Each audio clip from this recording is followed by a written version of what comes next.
नमस्कार, मैं प्रिया राज। आप देख रहे हैं एक न्यूज 24। आपको बता दें, लगातार दिल्ली विधानसभा चुनाव को लेकर तरह तरह की बयानी निकलकर सामने आ रही है। जहां चुनावी को लेकर के कई तरह की लोगों की अटकलें तेज थी, इस बीच सीट बंटवारे को लेकर भी लड़ाई जारी रही। जहां केंद्रीय मंत्री चिराग पासवान लगातार कई सीटों की मांग करते रहे, उन्हें एक सीट पर ही सिमट कर रहना पड़ा। जदयू पार्टी काफी मजबूती के साथ बीजेपी के सबसे खास मानी जाती है, लेकिन उन्हें भी एक सीट पर दावेदार खेलना पड़ा और इस बीच दोनों लोगों को बड़ा झटका मिला। चुनावी परिणाम के बाद चिराग पासवान जीत हासिल नहीं कर पाए, तो वहीं जदयू को भी हार का सामना करना पड़ा, जिसको लेकर अब बीजेपी कार्यालय पर सुबह से ही जश्न का माहौल है। कहा जाए, जब से दिल्ली विधानसभा चुनाव की चुनावी परिणाम आए हैं, बीजेपी जीत का डंका बजाकर अब जश्न मना रहा है। लेकिन उस बीच कहा जाए तो बिहार में उसका असर ज्यादा देखने को मिल रहा है। दिल्ली चुनाव, लेकिन बिहार में असर दिखना लाजमी हो जाता है, क्योंकि कहा जाए तो ये दोनों तार कहीं ना कहीं एक दूसरे से जुड़े हुए हैं। चाहे केंद्र की राजनीति की बात की जाए या बिहार की राजनीति की बात की जाए, अब लगातार तेजस्वी यादव की तरफ से बयान आ रहा है कि सब बोलते हैं, लेकिन करने को क्या होता है और परिणाम क्या मिलता है। तेजस्वी यादव के बोलबाल के बाद से राजनीति में हलचल तेज हुई।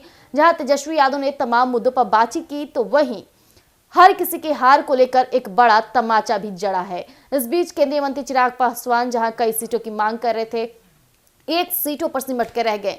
लेकिन उनकी बात तब सामने आई जब कहीं ना कहीं चिराग पासवान लगातार ये दावे करते हैं कि अब बिहार में दांव ठोकेंगे, यानी बिहार में भी सीट शेयरिंग की लड़ाई लगातार जारी है। चाहे जीतन राम मांझी हो, जदयू पार्टी हो, या फिर केंद्रीय मंत्री चिराग पासवान हो, पशुपति पारस हो, उपेंद्र कुशवाहा हो, लगातार ये नेताओं के अंदर जंग जारी है। और बिहार विधानसभा चुनाव को लेकर तेजस्वी यादव काफी एक्टिव नजर आ रहे हैं। नीतीश कुमार प्रगति यात्रा साध रहे, लेकिन उस दौरान उनमें हलचल तेज नहीं हो रही है।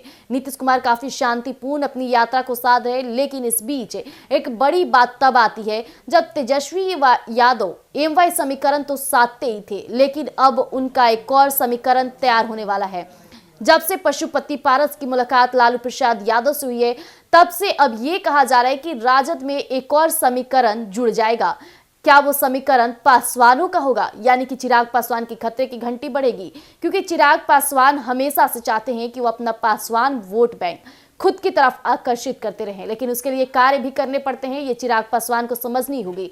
लेकिन चिराग पासवान लगातार दिल्ली पर फोकस किए थे, लेकिन दिल्ली में उन्हें एक सीट मिली और एक सीट पर उन्हें हार मानकर रह गए, जिसके बाद से अब चिराग पासवान जो लगातार बिहार में मजबूती के साथ बोल पाते कि मैंने चतरा विधानसभा सीट एक ही मिली, मैंने जीत हासिल की, दिल्ली विधानसभा सीट एक ही मिली, लेकिन वहां से उनकी हार कहीं ना कहीं बिहार विधानसभा चुनाव में उनका एक नतीजा निकलकर नकारात्मक सामने आ सकता है, क्योंकि लगातार पासवानों का उन पर भरोसा, लगातार देखा जाए तो चिराग पासवान एक सीट 5 सीट पर जीत हासिल करते थे, वो आज हार का सामना करना पड़ा। यानी बिहार विधानसभा चुनाव को लेकर भी चिराग पासवान की कोई प्रतिक्रियाएं नहीं आ रही है अभी तक। हालांकि हर किसी की प्रतिक्रिया आ गई, चाहे जीतन राम मांझी की हो, कहा जाए नीतीश कुमार की पार्टी की हो, लेकिन चिराग पासवान की अभी तक कोई प्रतिक्रिया नहीं आई है। तो क्या लगता है आपको, क्या बीजेपी अगर उन्हें बिहार विधानसभा चुनाव में भी एक ही सीट मिलती है, तो क्या चिराग पासवान यहां भी एक ही सीट पर दावेदार खेलेंगे?